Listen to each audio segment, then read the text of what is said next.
Legionary. The legionary was the core of the Roman army and the most important soldier in its ranks. He was a heavily armed infantryman trained to fight in tight formations with discipline and coordination. Equipped with a large rectangular shield called the scutum, a short sword known as the gladius, and heavy throwing spears called pila, he could both defend and strike with controlled force. Before battle, legionaries would throw their pila to disrupt enemy lines, then move in close with shields locked together. Their armor, often made of metal plates or chainmail, gave them strong protection while still allowing movement.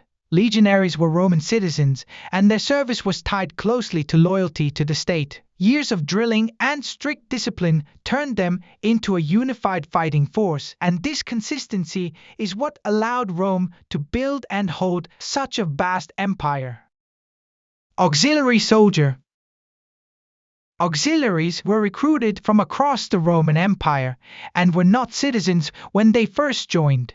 They filled important roles that required special skills, including archery, slinging, and cavalry combat. Many came from regions where these abilities were already part of everyday life, so they brought valuable experience into the army. Their equipment and clothing often reflected their native traditions, making them visually and tactically different from legionaries. Auxiliaries were usually stationed far from their homelands, which helped prevent local loyalties from interfering with their duties. After completing around 25 years of service, they were granted Roman citizenship along with their families.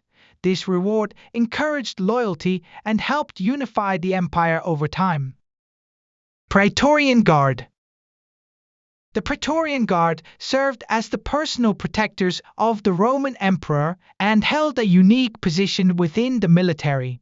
They were chosen from among the best soldiers and received higher pay and better living conditions than regular troops. Stationed mainly in Rome, they acted as both bodyguards and a powerful political force. Their duties included guarding the imperial palace, escorting the emperor, and maintaining order in the capital.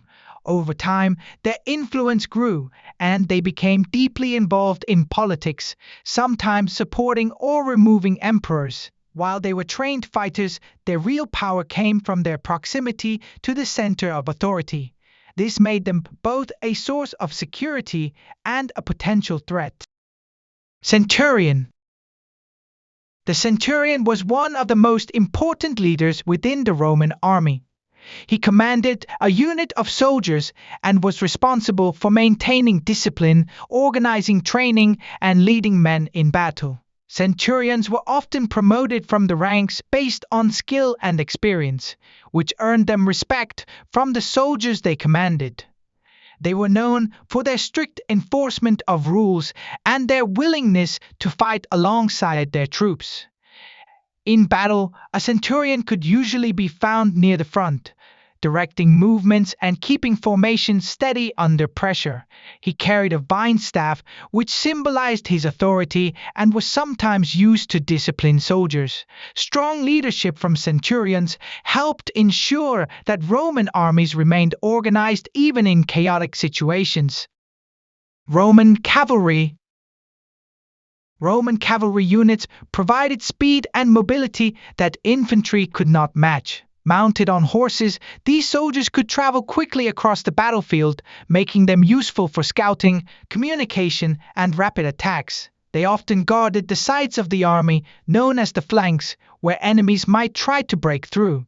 Cavalry could also pursue retreating forces, preventing them from regrouping. While early Roman cavalry was made up of citizens, the empire increasingly relied on skilled riders from allied and conquered regions.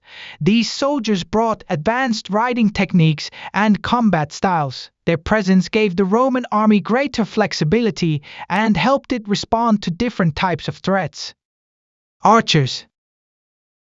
Archers added an important long-range element to Roman warfare. Most were recruited from regions in the east, where the use of bows was more common. They carried curved bows and a supply of arrows, allowing them to strike enemies from a distance before close combat began. This helped weaken enemy formations and create openings for infantry to advance.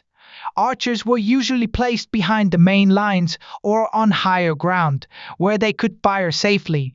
Unlike heavily armored soldiers, they relied on distance, speed, and accuracy for protection. Their ability to engage enemies without direct contact made them a valuable support force in many battles. Standardbearer. The standard-bearer carried the military standard of a unit, which was a symbol of its identity and honor. These standards often featured animals, symbols, or emblems that represented the legion. In the chaos of battle, the standard acted as a visual guide, helping soldiers maintain formation and know where to rally. Protecting it was a matter of pride, and losing it was considered a serious disgrace. The standard-bearer had to remain calm and visible, even in dangerous situations, making the role both symbolic and practical. Soldiers would often look to the standard for direction, especially when visibility was low or commands were hard to hear. Engineer soldier. Engineer soldiers handled the construction and technical tasks that supported the Roman army. They built roads that allowed troops to move quickly across long distances, bridges to cross rivers, and fortified camps that could be set up at the end of each day's march. During sieges, they designed and operated machines such as catapults, towers, and battering rams. Their work required skill, planning, and precision, and it often determined whether a campaign would succeed or fail. Even though they were not always fighting on the front lines, engineer soldiers were essential to the army's effectiveness. Their ability to shape the environment around them gave Rome a powerful advantage in both attack and defense.